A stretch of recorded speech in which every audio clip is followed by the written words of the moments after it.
Early in the morning on March 10, 2012, a resident of the Ukrainian city of Mykolaiv, Oleh Naida, decided to visit a relative dying of cancer in the hospital. He got behind the wheel of his car and turned the key in the ignition. The car, which had been working perfectly just yesterday, wouldn't start. After several unsuccessful attempts, Naida decided, I'll stop someone on the road and ask them to give me a push. He crossed the street and stopped by a fence, behind which there was an abandoned clinic construction site. Lost in thought, the man stared at the empty road when suddenly he heard a faint female voice from behind the fence. Help! Naida listened closely. Maybe he imagined it. Help! Came the voice again and again. Someone! Help! The man hesitated. There were plenty of stray dogs at the abandoned construction site, and at night drug addicts and homeless people often gathered there. But after a brief silence, the woman's voice pleaded again, Help, Naida! After standing outside the construction site for 10 to 15 minutes not daring to enter himself, he finally made up his mind and called the police. Soon, a Zhiguli car pulled up to the construction site and two young officers jumped out. The men immediately rushed toward the sound of the voice. A few minutes later, one of them ran out from the construction site, his face as pale as chalk. There's a girl there, a girl burned black. Soon, not only all of Ukraine, but the whole world knew this girl's name. The story of Oksana Makar is a story of a difficult childhood, unimaginable cruelty and corrupt justice. It's a story with an unhappy ending. Oksana Makar was born on June 11, 1993 in the village of Luch, Mykolaiv region. The girl's family was troubled. Her mother Tatiana had been convicted 3 times, including for robbery. Sergei Makar, Oksana's father, also had convictions for theft and distribution of illegal substances. The man often drank, used illegal substances himself, and was jealous of his wife, which often led to scandals in the family. Soon after Oksana was born, the Makar family broke up. Tatiana didn't stay alone for long. She soon met Alexei Surovitsky and moved in with him, taking Oksana with her. But things didn't work out with Tatiana's new man either. Sometime later, she ended up in prison again. Little Oksana moved in with Tatiana's parents, who still lived in her hometown of Luch. It was in this village that Oksana started first grade. According to teachers and acquaintances, no one really took care of raising the girl, and she grew up on her own. Oksana had a poor reputation at school. The girl saw nothing wrong with rummaging through a classmate's backpack and once even took a wallet out of a teacher's bag. Despite all this, the girl was friendly and generous, happily sharing sweets and fruit she brought with her classmates. In 3rd grade, Oksana was transferred to a specialized general education boarding school. Teachers recall that she was often hot-tempered and freedom-loving, and she ran away from school several times. The girl was an average student, but she gladly took part in artistic activities. According to the boarding school, Oksana Makar was diagnosed with a mild degree of intellectual disability. This explains some of the peculiarities of her character. Oksana's mother, however, did not agree with the diagnosis since there was no psychologist at the school who could professionally assess the girl's intellectual development. At that time, Tatiana got back together with Alexei Surovitsky, remarried him, and took his last name again. She still did not take care of her daughter and visited Oksana once a month, sometimes once every 2 weeks. At the age of 13, Oksana Makar was subjected to an attempted assault by one of her mother's friends, a certain Vladimir Breslavsky. At that time, the man was helping Tatiana Finantseva, and Oksana knew him well. Breslavsky, who was about 50 years old, often came to pick up the girl from the boarding school, bringing her candy, children's books, and clothes. That summer, he took the girl to stay with him for the holidays in the city of Mykolaiv. When Oksana didn't return home after a month, the teachers at the boarding school raised the alarm and started looking for the girl. She was found in the city of Glukov Sumy region. Upon her return, Oksana told the teachers that Uncle Vova had abused her and she ran away from him. Oksana's mother and the lawyers will deny this fact in court. When Oksana finished the 6th grade, Tatiana, who had just been released from prison, once again took the girl from the boarding school, claiming that she was not doing well there. Until her death, Oksana neither studied nor worked anywhere. After some time, Tatiana Surovitskaya found a job in Kiev and moved there while Oksana stayed in the village of Luch with her grandmother and grandfather. On the evening of March 9, 2012, Oksana decided to celebrate International Women's Day at one of the cafes in the city of Nikolaev. At the cafe bar Rybka, where she had been several times before, the girl bought a bottle of beer and a box of natural juice and sat down at a table. Around 10 in the evening, a group of men entered the cafe, also regular visitors whom Oksana knew. They started a conversation and soon the group invited Oksana to join them. The girl readily agreed. The men bought alcohol and offered Oksana a drink. The girl drank several shots of vodka one after another and quickly became intoxicated. She began to beg the men to buy her a sandwich, to which the group replied, "You haven't earned it yet for us to buy you anything." According to Oksana herself and her mother, while she turned away, the men put some substance, possibly a sleeping pill, into her vodka. That's why she got drunk so quickly and so badly that she couldn't get up from the table. Later, the investigation will suggest that the entire evening of March 9th was planned in advance. The cafe meeting and alcohol were intentional. After a short while, two of the men, Artyom Pogosyan, 22 years old, and Yevgeny Krasnoshchek, 23 years old, suggested that Oksana go with them to the apartment of 24-year-old Maxim Prisyazhnyuk, whom the girl also knew. "Let's hang out, have a drink. Come on, you won't be alone there. Don't be afraid," they tried to persuade the girl. Oksana didn't like Maxim Prisyazhnyuk. He was a typical rich kid, the adopted son of two former government officials. Prisyazhnyuk had been literally stalking the girl for several months, trying to persuade her to date him, even offering her money. Oksana refused, but the guy was persistent and didn't give up. That evening she finally agreed to go to Prisyazhnyuk's apartment. Oksana had no idea what was waiting for her there. The men led Oksana out of the cafe by the arms and put her in the car. The group arrived at Prisyazhnyuk's apartment, where they continued their party. However, the drunk Oksana almost immediately went to sleep. That's exactly what the men wanted. One by one they started going into the bedroom where the girl was lying. Prisyazhnyuk assaulted Oksana first, then Krasnoshchek and Pogosyan took turns attacking her. Suddenly, Oksana regained consciousness. Realizing what was happening, she screamed and started pushing Pogosyan away, threatening him that she would report it to the police. The screams were very loud. The neighbors could have heard them, and if they did, they might come to check what was happening or even call the police. Krasnoshchek entered the room. Pinning the girl to the bed, he squeezed her neck with his hands and held her like that until she stopped struggling. After that, already realizing that Oksana was most likely dead, he assaulted her again. "I suffocated her," Krasnoshchek reported. To the others, "We need to figure out where to take the body." Then Prisyazhnyuk suggested the abandoned clinic construction site. The three criminals went to the construction site and looked around. Everything was perfect. A tall fence, stray dogs, a dump. People are unlikely to come here every day. They decided to dump Oksana's body there. The men returned to the apartment. Krasnoshchek entered the room where Oksana was lying and was stunned. The girl was still alive, breathing. Krasnoshchek paced the room and grabbed a cord. This time he pressed with all his strength until the girl went quiet again. After making sure Oksana wasn't breathing, he wrapped her body in a blanket and a pillowcase and called his friends.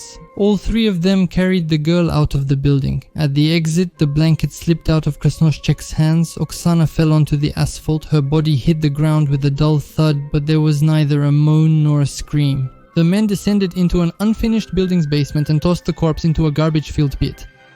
To get rid of the body, they probably decided to set the garbage on fire. After leaving the construction site, Krasnoshchuk suddenly decided to take the pillowcase. He went back. Oksana was lying motionless, engulfed in flames.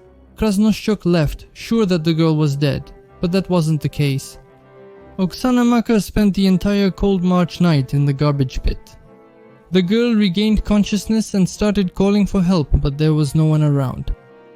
Oleneda later said in his interview that he listened to the voice for about 10 minutes before deciding to call the police because he was afraid of being held responsible for a false alarm. Honestly, I'm telling you, I was afraid to go over the fence there. But after standing there for about 10 or 15 minutes, I thought, well, I'm a sane person. So what if it's a false alarm? 102. I'll just apologize. Within 20 minutes of the call, 4 police cars arrived at the construction site. The ambulance arrived only after 40 minutes, even though the emergency medical services station was very close by. All this time, Oksana was lying on the ground, moaning in pain. When the law enforcement officers pulled her out of the pit, she tried to stand up, but couldn't because of the intense pain. The officers threw a greatcoat over her to cover her nakedness. They were horrified to look at the girl's body, burnt black with marks of a noose on her neck. Oksana gave the officers the names of the men who assaulted her and tried to take her life. She was taken to the Regional Thermal Trauma Center at City Hospital No. 3. About 55% of the girl's body surface was burned. Most of them were severe 3rd and 4th degree burns. Bones could be seen in the burns. The hip joint was so badly burned that it was sticking out. The back was burned through to the spine, the perineum, the inner surface of the thighs, the rectum, and the kidneys were affected. Oksana seemed to have spent all night lying on the coals. A female patient aged 18 or 19 was brought in extremely serious condition with burns covering 55% of her body surface. All the burns were deep and caused by flames. Tatiana Survitskaya found out that her daughter was in critical condition from her older sister who worked as a doctor in a military hospital. The very next day, the woman came from Kiev to Mykolaiv and saw her daughter. When her mother arrived, Oksana was conscious, but the doctors immediately warned Tatiana that the chances of the girl surviving were critically low. Her kidneys and internal organs were damaged and severe intoxication from tissue breakdown products was beginning. Oksana spent a long time naked on the cold ground. That also played its part. Usually people with such burns die within a few hours, the doctors warned. Tatiana was horrified. She's my only one. I'd give everything for her, my skin, kidneys, everything, just so she could live. On March 12th, the doctors amputated Oksana's right arm and her feet. Show, just your arm, show it. Say, do you see what they did to me?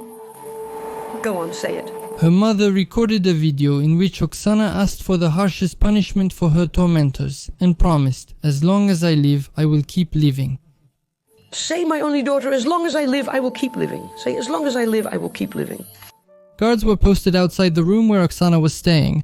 The hospital specialists were constantly consulting with burn specialists from the capital. Oksana Makar named her tormentors and told them exactly what had happened to her. It would seem that the police should immediately deal with these dangerous criminals, but things were not that simple. Maxim Presizhnyuk, the owner of that very apartment, was far from an ordinary person in Mykolaiv. He was born in 1988. His adoptive parents, Lyudmila Alexandrovna and Vladimir Petrovich, once held high positions in the Yelenetsky district administration in the Mykolaiv region. From 2006 to 2011, Maxim Presizhnyuk studied at the history faculty of the Mykolaiv Pedagogical Institute. He lived in an apartment that his parents bought for him. The young man led a wild lifestyle, and there were always people hanging out in the apartment. According to the neighbors, Maxim often brought a woman of easy virtue home with him. It was revealed in court that during this period, Presizhnyuk was dating a girl whom he left as soon as she became pregnant. In 2010, at the age of 21, Maxim Presizhnyuk became a member of the District Election Commission of the city of Mykolaiv and a trusted representative of the mayoral candidate. At the time of Oksana's death, his mother was an active member of the pro-government Party of Regions, and Maxim himself was part of its youth wing, the Young Regions Party. In 2011, at the age of 22, Presizhnyuk became the director of the municipal enterprise of the Mykolaiv City Council, Teplo Energo Service. The enterprise supplied heat to hospitals, schools and homes in the city. The new manager immediately showed that he was tough, strict and not willing to tolerate any sloppiness. Presizhnyuk was not liked by his subordinates. His turbulent personal life also played a significant role in this. There were rumors that he often took part in so-called orgies. Under Maxim's leadership, the company started taking out loans. 2 large loans were taken out one after another, supposedly to ensure the supply of thermal energy. But already on January 26, 2011, Teploenergoservice was liquidated. There was no longer any talk of repaying the loans. Prysizhnyuk, however, was no longer the director of the company at the time of its liquidation.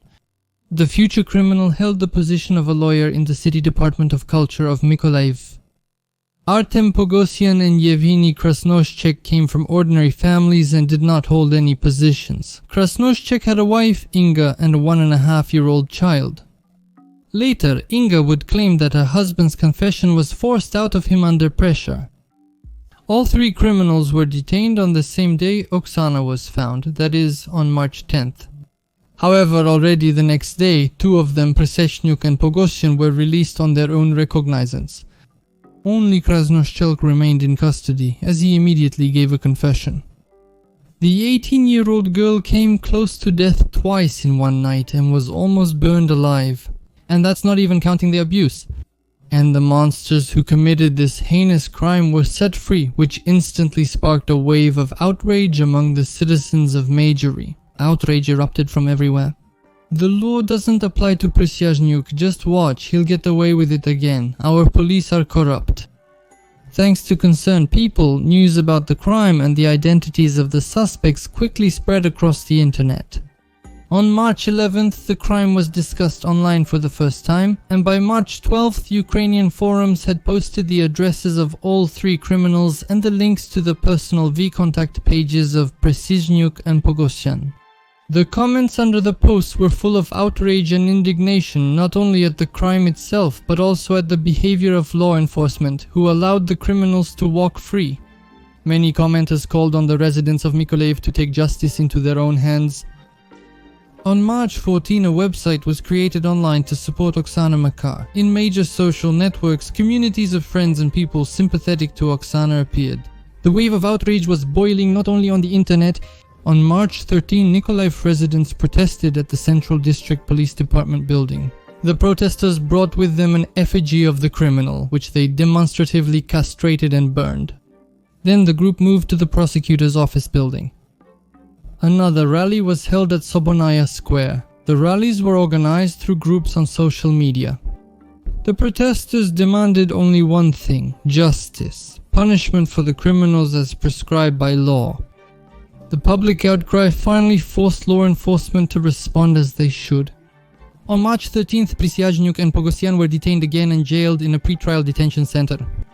A film crew from Channel 1 arrived in Mykolaiv. The journalists suggested transferring Oksana to Moscow to continue her treatment there, but the doctors refused. The girl's condition was so serious that she couldn't even be transported to Kyiv.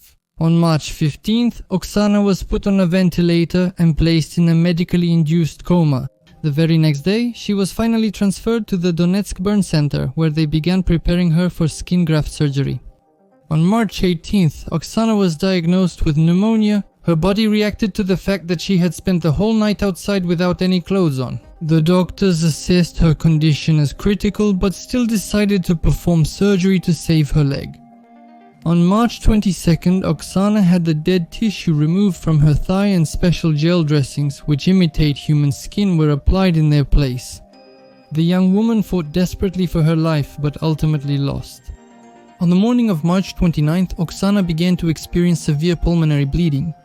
By that time, she had developed organ failure, brain swelling, blood poisoning, sepsis, and severe bone complications.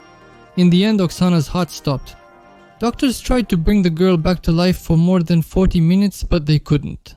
Oksana Makar died. She was buried in a white wedding dress. In her native village, a huge crowd of more than 500 people attended the funeral. There were many teenagers and children. The local authorities covered the funeral expenses. Officials from Mykolaiv and the deputy governor of the region also came. Those who wanted to say goodbye to Oksana were brought by buses. The people present compared the girl to a princess. One of the women, sobbing uncontrollably, addressed Oksana. "Shiushenka, please say hello to my Lenochka in heaven. Tell her her mother will never forget her." It turned out that the woman's daughter had also been assaulted and then burned. The attackers were never found. The press was present at the funeral, including Central Ukrainian television channels and a film crew from the Rossiya 1 television channel. Official condolences were also expressed by the then president of the country, Viktor Yanukovych. Local media widely covered both the details of Oksana's treatment, the investigation's theories, and the rallies, giving the incident increasing publicity. On March 12th, a video message from Oksana's mother, Tatyana Surovitskaya, appeared online. The woman spoke about her daughter's serious condition and said that, despite Oksana being conscious, no medical examination had been conducted with her. Only on March 13th did they take Oksana's statement and a swab. The girl remembered all the events of that evening clearly and once again confirmed the identities of the perpetrators.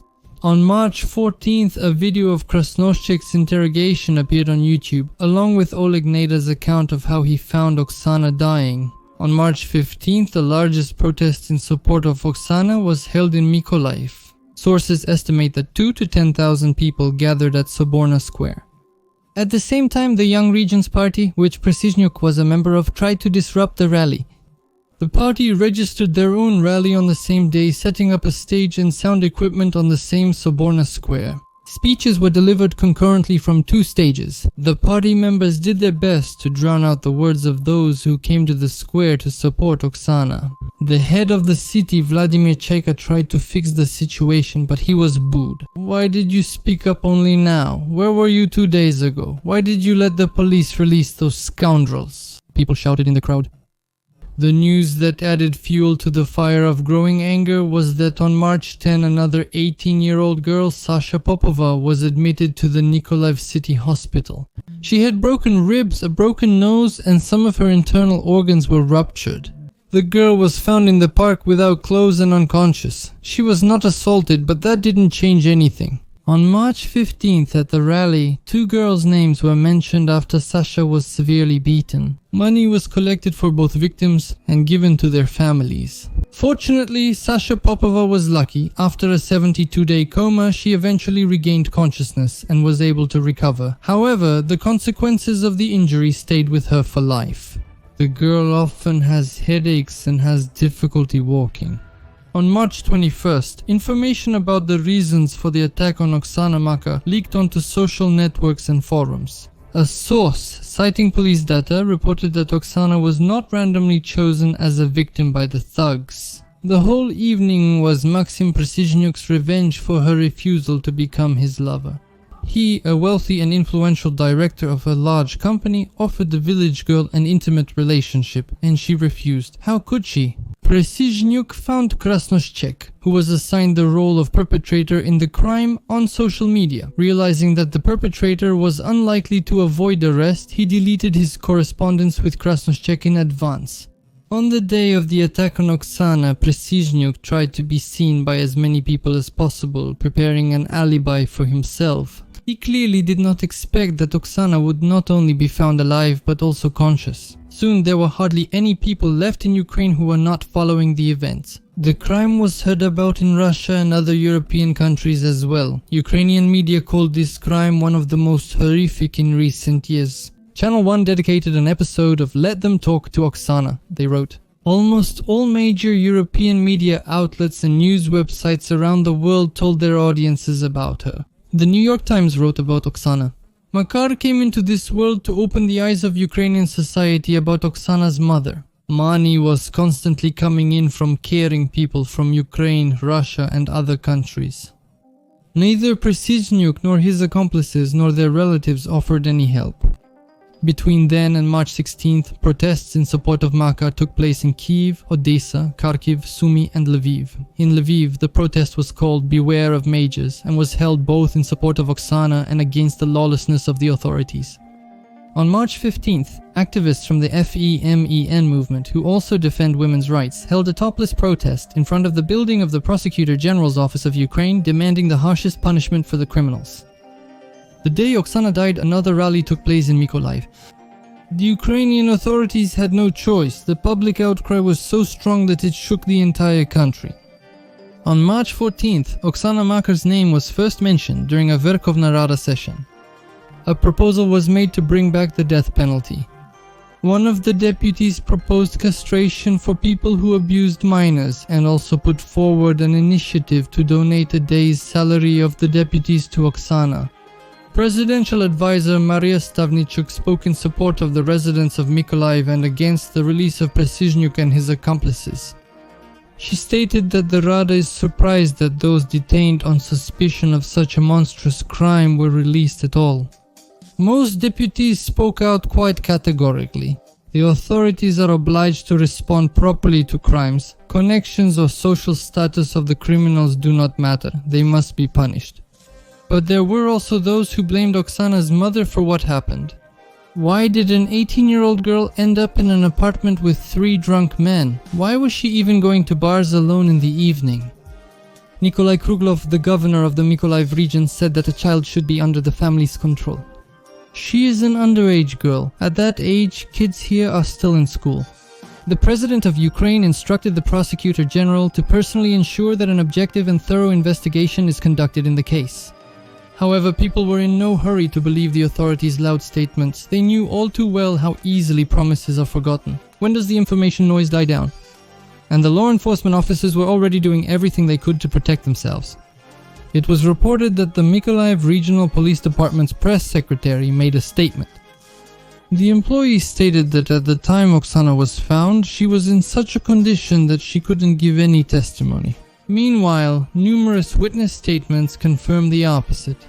Yuri Krutsilov, who organized rallies in Nikolaev and Oksana's funeral, stated that people have no trust in officials, and the city's residents doubt that under Sizhenyuk, Pogosyan and Krasnoshchek will receive fair punishment. The governor's statement about an attempt to disrupt the rallies and the inaction of the police convinced people that the authorities intended to cover up for the criminals until the end. We will seek the resignation of those responsible for the fact that 3 criminals were set free, Krutsilov stated. The investigation was delayed. Only a week after the crime was committed did the investigators visit Sizhenyuk's apartment and conduct a search. And only then did the investigators get their first pieces of evidence, used contraceptives. On April 12th, the investigation into the case was completed. The prosecutor's office stated that the guilt of all 3 suspects had been fully proven. The first court hearing in Oksana's case took place on June 12th, 2012. During the hearing, Yevgeny Krasnoshchuk and Maxim Precizyniuk partially admitted their guilt. Thus, Precizyniuk claimed that Oksana had consensual sexual intercourse with him, and Krasnoshchuk also stated that he personally asked the girl about having sex, and she agreed. Artem Pogosyan cried and swore that he did not touch the girl. He did not take part in setting Oksana on fire while she was alive and was completely innocent. He didn't know about the intentions of Precizyniuk and Krasnoshchek, and when he saw Krasnoshchek taking Oksana's life, he started begging him to stop. And then Precizyniuk threatened him, saying, "You'll be next if you don't keep quiet. Either you're with us or against us." Pogosyan couldn't run out of the apartment because Precizyniuk locked the door with the key. He had to stay and help the criminals. None of them felt any remorse for what they had done, and none of them asked Oksana's mother for forgiveness. The defendant's lawyers delayed the hearings as much as they could. Only on October 11th were the hearings finally completed, and on November 27th the Central District Court of Mykolaiv found all 3 guilty of the crimes they were charged with. Abuse, taking a life with particular cruelty, committed by a group of people in advanced collusion. According to the court's verdict, Yevgeny Krasnoshchek received a life sentence, Maxim Precizyniuk was to serve 15 years behind bars, and Artyom Pogosyan 14 years. However, neither the defendants nor the victim's side were satisfied with the verdict. Tatiana Surovitskaya believed that all 3 should receive life sentences. Precizyniuk's lawyers, however, felt the sentence was too severe for their client. They argued that even if Precizyniuk, Krasnoshchuk and Pogosyan intended to get Oksana drunk and assault her, they had no intention of burning her alive. Moreover, in their appeal, they wrote that Oksana Makar did not die as a result of being strangled twice and then set on fire. The doctors were entirely responsible for the girl's death, as they took over 30 minutes to arrive at the construction site. Secondly, they provided Oksana with ineffective assistance. Pogosyan, Precizyniuk and Krasnoshchek were not involved in the girl's death. But then who wrapped the cord around Oksana's neck? Who took her life? The judge asked. Precizyniuk answered Krasnoshchek. I was in the bathroom at the time, I wasn't there, Krasnoshchek, answered Precision. At that moment I was in a different room and saw nothing. My heart began hurting, I was completely unaware, Pogashin added. The appellate court rejected the complaints of both sides. The verdict remained unchanged. Oksana's mother didn't stop there. At the end of the summer of 2013, Tatiana Surovitskaya filed a complaint with the Cassation Court, once again requesting a life sentence for Precision and Pogasyan, but the complaint was rejected. And this time the defendants' lawyers were luckier. They managed to get the sentences for Precision and Pogasyan reviewed under the so-called Savchenko law. According to it, 1 day of pre-trial detention is counted as 2 days of imprisonment when the court calculates the sentence. Thus, Pogasyan will be released at the end of 2024 and Precision in 2025, a year earlier than they should have been. But what about the law enforcement officers who delayed the investigation? The deputy head of the investigative department of the Ministry of Internal Affairs in the Mykolaiv region, Police Colonel Vadim Pavlenko, was indeed dismissed from the service during the period of greatest public outcry. He released Precision and Pogasyan on their own recognizance not to leave the area. Well, even before the trial was over, he was reinstated at work, although he was demoted. The order was signed by the same people who met with Oksana's mother and promised her all kinds of support. Ukraine remembered Oksana Makar more than once, even years later. Her case was loud and resonant, but it was far from the first and not the last in a series of brutal crimes against girls. After some time, the term Oksana Makar syndrome even appeared in the media space. That's what they started calling crimes with a similar pattern, and there were many of them. That same year, 2012, Lysychansk. 23-year-old Anna Vinokurova was sunbathing on the beach with her mother when her ex-boyfriend attacked them. Anna, after beating both of them and dosing them with gasoline, he set them on fire. Anna died. 2013, Kharkiv. 17-year-old Yulia Irnidenko went to visit some acquaintances. The girl was given alcohol, put in a bathtub, doused with moonshine, and set on fire. Yulia, who suffered severe burns to almost 90% of her body, fought for her life for 10 days but eventually passed away. In 2013, in the village of Frodievka, Mykolaiv region, 2 police officers kidnapped a young woman, Irina Kroshkova, assaulted her, and then tried to kill her. For several days, the investigative authorities covered up for their employees, the senior lieutenant and the police captain. And the court refused to detain the main suspect even after the victim directly identified him. The protests in Vradivka became some of the largest in Ukraine, partly due to the mention of Oksana Makar. Experts say that in such cases the blame lies with widespread unprofessionalism in the investigative bodies, the low cultural level of both the criminals and their victims, and the sense of impunity. These days anyone can be bribed with money. But in the end, the decision to take someone's life is made by no one other than the criminal himself. And as long as cruelty remains the norm for some people, the number of girls burned alive will only keep growing.